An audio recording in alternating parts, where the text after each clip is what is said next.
Hello coin collectors out there, welcome back to the Big D Coins channel. Hopefully everyone is having a great day as always. In today's video we are going to look at these 1945 wartime nickels, the last year of production for these 35% coins. We've got a 1945 P, D, and S mint mark coins.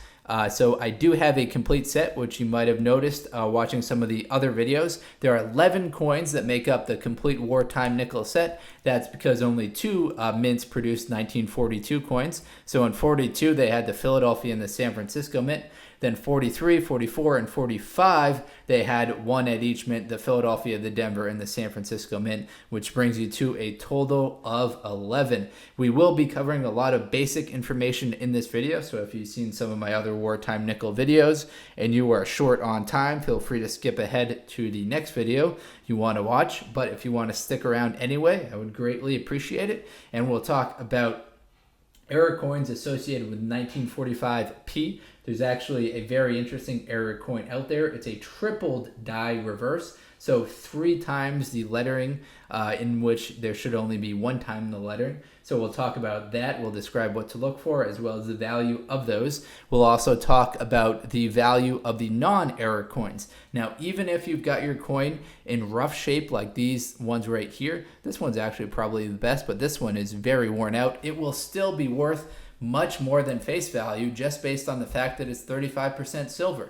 It's 35% silver, 56% copper, and 9% manganese. So these have a silver value to them, even in the worst condition of about $1.07. Now, of course, if you've got a coin in a much better condition, it will be worth significantly more than that. If you've got yours in an uncirculated condition, a lot of money to be made with those. So 1945 P.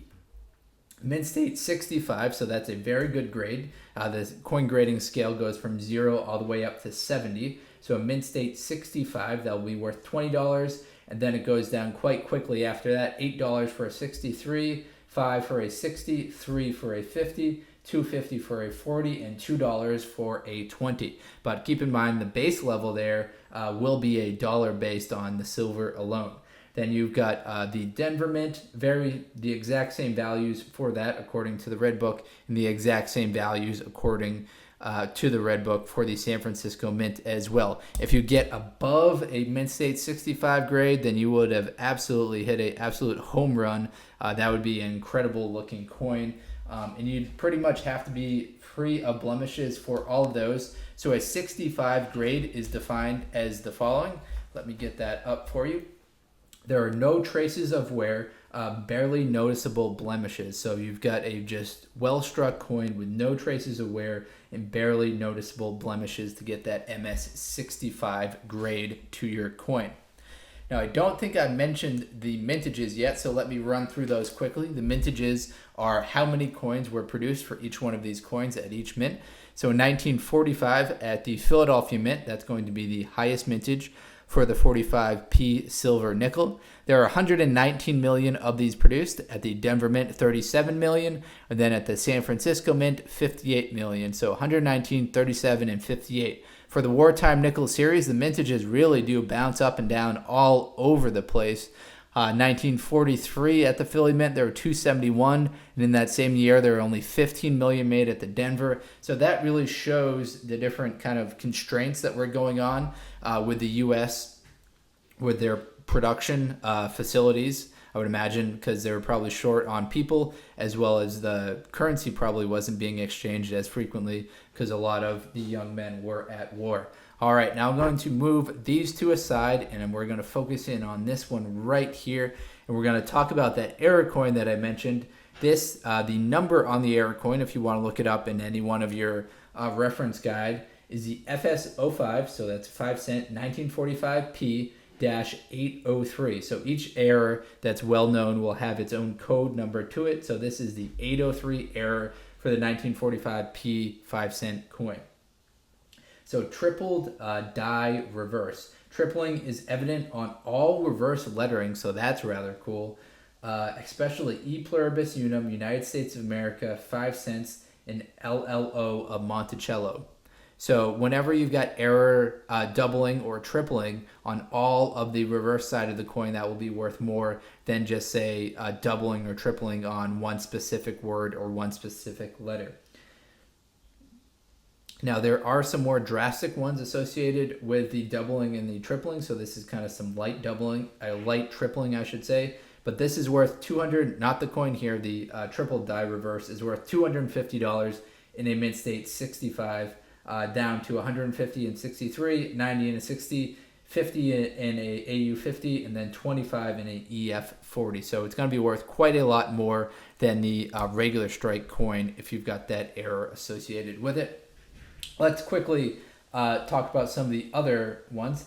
There's also a 1945 P triple die reverse as well. That is the -501-504. That will be worth less than this one because the tripling isn't as prominent and it's on some different parts. There's also a 1945 doubled die reverse.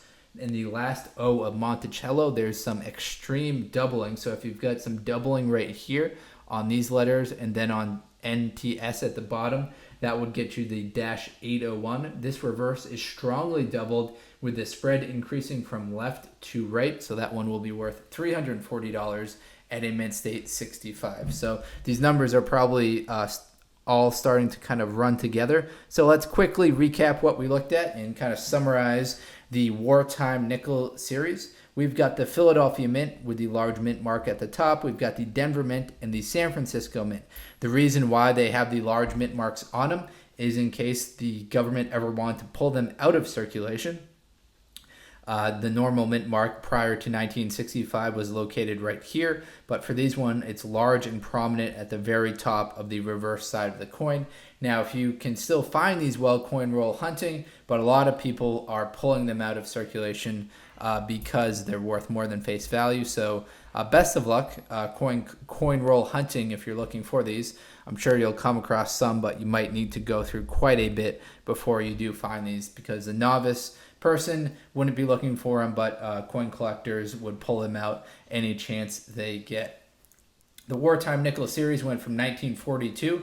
It started in October 8th of 1942, so partway through the year. So you have a split of regular copper nickel alloy coins were made in 1943, and then starting October 8th, 1942, all the way up to the very end of 1945. Nice clean cutoff there. These were the 35% nickels known as the Wartime nickels. That's all the info that I've got for you today. If you enjoyed this video, please do check out some of the other videos on the channel. As you might have guessed, I have some other videos about wartime nickels for each specific year, and then just kind of some summaries across the entire series. Thank you very much, everyone, and best of luck coin collecting out there. Enjoy!